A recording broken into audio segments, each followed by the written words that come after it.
Bonjour à tous, bienvenue sur Paris Turf TV pour notre quotidienne reçue 5 sur 5. On va étudier le quintet proposé lundi sur la ligne droite de Chantilly. Un événement réservé aux sprinters. On le sait, des quintets toujours difficiles à déchiffrer où les surprises sont possibles. À mes côtés pour vous aider dans votre tâche et pronostiquer ce quintet, François Truff. Bonjour François. Bonjour Florent, bonjour à tous. Donc on va débuter tout d'abord avec votre sélection en 8 chevaux. Eh bien ce sera le numéro 11, Ella Bella en tête, puis derrière le 12, Ministre d'État, le 13, Fred Laloupé, le 7, Sorry Woman, le 9, Moscow Heights, le 4, Amadeus Wolfton, le 2, Quirinus et la Skate to Passion.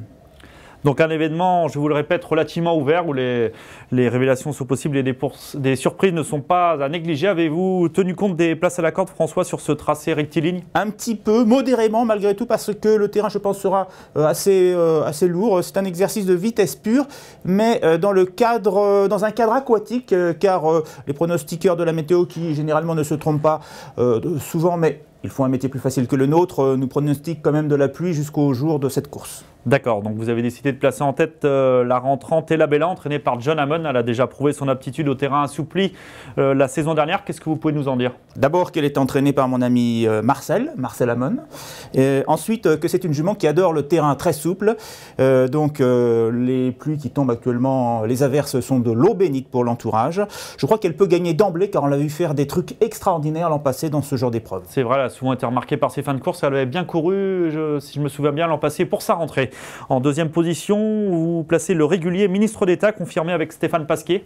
Oui, qui vient de prouver sa forme l'autre jour à Lyon, dans un exercice similaire, 1000 mètres ligne droite. C'est un cheval sérieux, indifférent à l'état du terrain, bien placé à la corde et qui va faire ce que l'on attend de sa part. Oui, il répète toutes ses courses et devra encore une fois faire l'arrivée.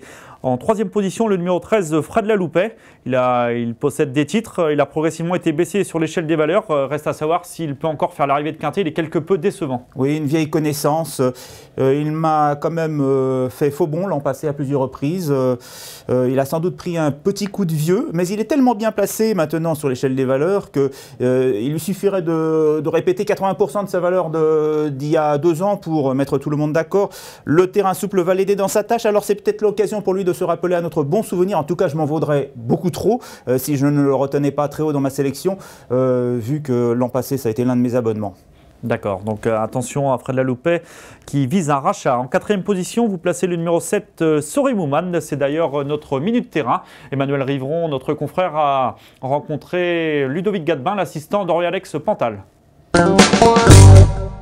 Sorry Woman, après une rentrée victorieuse, elle reste sur 2 échecs. Et oui, malheureusement, c'est une pouliche qui est un petit peu saisonnière et qui a un petit peu ses passages de forme. Elle était très bien en début de saison et là, elle nous marque un petit peu sa limite. Dès qu'on a tendance à courir les gros handicaps, maintenant, on n'a pas trop de choix des engagements et elle va recourir là, mais on sent qu'elle est encore un petit peu prise haute. Et ça risque d'être un petit peu compliqué, même si la pouliche est restée très bien le matin. Mais 200 mètres de moins, ça va pas la déranger? Non, la distance va pas la déranger, mais je vous dis, c'était une jument quand même qui a eu des courses assez difficiles dans les gros handicaps et elle a tendance à faire un peu quelques contre-performances justement dans cette catégorie.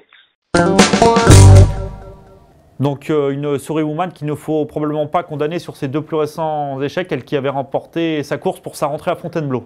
Oui, moi je l'aime beaucoup parce que généralement elle est bien en début de saison, elle adore le terrain souple, elle a hérité d'une bonne place à la corde et elle dépend d'un entraînement très habile dans les courses de vitesse. Donc c'est peut-être l'un des bons outsiders de cette course.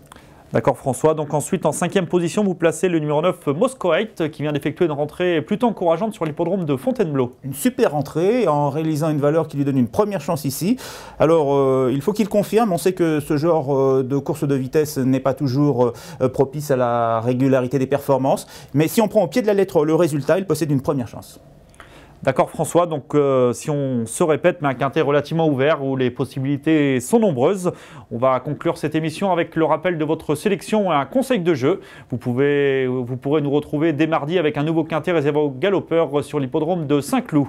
Merci François et bon jeu à tous. Bonne chance à tous.